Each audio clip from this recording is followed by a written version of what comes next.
Hey everyone, it's Adam and Jennifer. We are Airbnb hosts and we're here to share with you guys some information we've learned from our experience in dealing with customers with no reviews. Zero reviews, right? Yes. And what that means, what that could mean, and how we like to handle that. And you guys can also comment and share your feedback.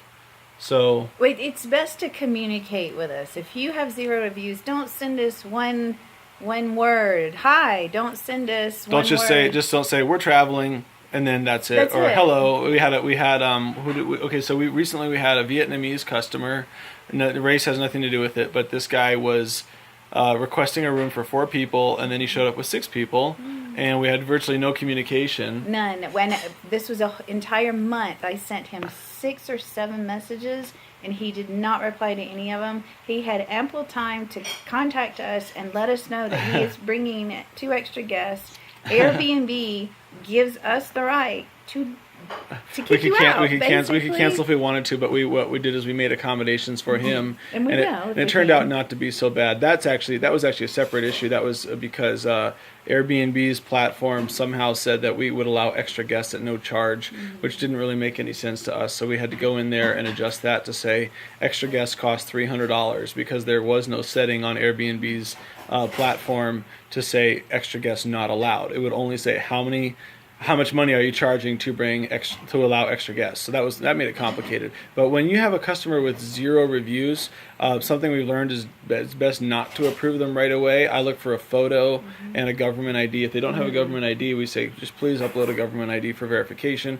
Don't send it. Some people email it directly to us. That's great. Fine, but we just say just have Airbnb verify the ID. And it's on your profile. It's very easy. Go to your profile, look for, I think it's additional information, and it says trust and verification, and that's where you enter it. And it goes through Airbnb. We do not see the information. None of the hosts will see the information. Airbnb has the information. We can't see your ID. So if you're a host, we'd like to get your comments and feedback on how would you handle somebody with 0 reviews. Another thing we've learned is some customers make multiple accounts with different email addresses.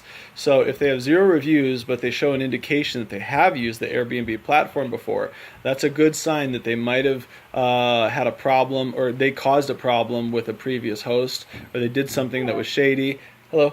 Or they did something that was shady and caused an issue for the host, and the host wouldn't give them a review at all, or the host gave a thumbs down review, or the host maybe gave them 1 or 2 stars. So then the customer just goes and makes another account. So, but I don't know if they learned their lesson or not. So I would hope they learn their lesson after that. But if you tell me as a customer you have used Airbnb before and you have 0 reviews, it's a bad sign for you.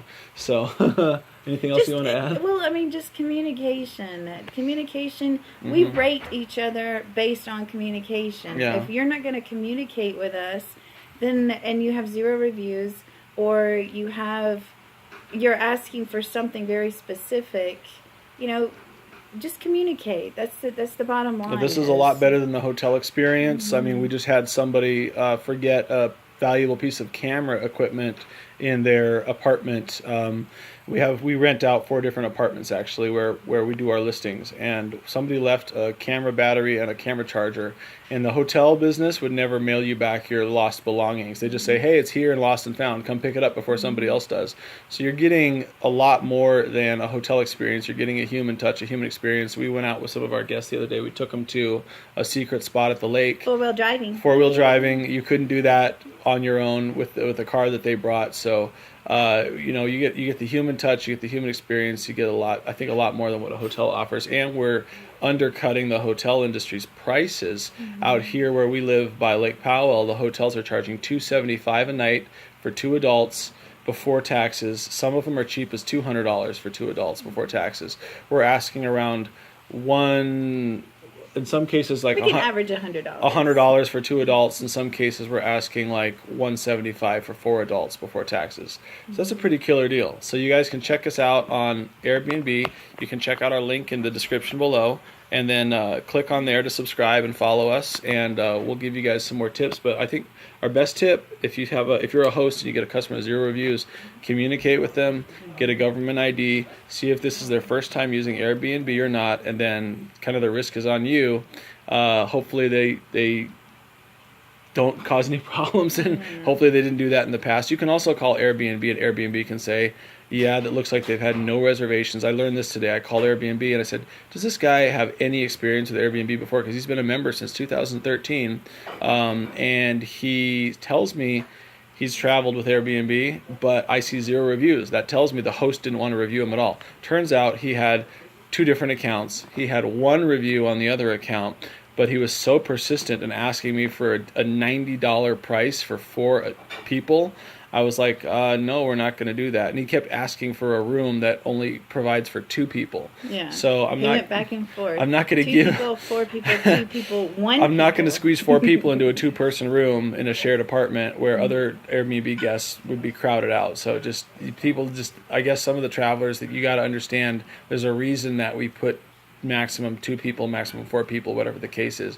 And there's a reason why. He actually did a good thing. He told me how many people he wanted to bring, so I was able to give an educated response and tell him, no, we're not taking that many people. So that was at least good. But it was a 30-minute kind of a wasted conversation. We're not taking that many people for. He was requesting a 2-person room. I wouldn't put 4 people in a 2-person bedroom. Right. Because then it crowds out everybody else that's in that apartment and the other rooms. Anyhow, thank you very much for watching, you guys. That's our little tip if you see someone with 0 reviews on Airbnb. Bye-bye.